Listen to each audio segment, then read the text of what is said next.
రాజమండ్రి జైల్లో ఎంపీ మిథున్ రెడ్డిని కలుసుకున్నారు ఆయన సోదరి శ్రీశక్తి రెడ్డి. మిథున్ కి సోదరి రాఖీ కట్టడానికి అధికారులు అభ్యంతరం తెలిపారు.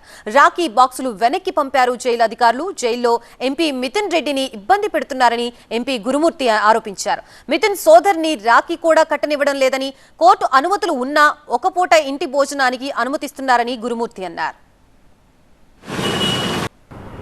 కనీసం తన సోదరి రాఖీ కట్టడానికి రాఖీని కూడా లోపలికి అనుమతించినటువంటి పరిస్థితి. అడుగడుగున అడ్డుకోవడం, చెకింగ్లు చేయడం. ఏం తీసుకెళ్తాం?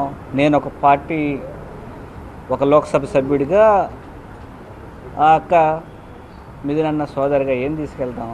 ఒక రాఖీతో పాటు ఏదైనా కుంకుమో లేదంటే ఏదో బొట్టు పెట్టడానికి తప్ప ఏం తీసుకెళ్తాం? హైట్ని కూడా అడ్డుకునే పరిస్థితి. వీటన్నిటినీ అడ్డుకొని పైచాచిక ఆనందం పొందే విధంగా అక్కడ వాళ్ళు వ్యవహరించినటువంటి తీరు ఉన్నది. దీన్ని ఖండిస్తూ ఉన్నాం. అడుగడుగున అడ్డుకోవడం, ఈవెన్ భోజనానికి కూడా ఒకసారి అనుమతించడం, ఇంటి భోజనాన్ని కోర్టు ఆదేశాలు ఉన్నా కూడా ఇలాంటివి రకరకాలైనటువంటి హరాస్ చేస్తూ పైచాచిక ఆనందాన్ని పొందుతున్నారు.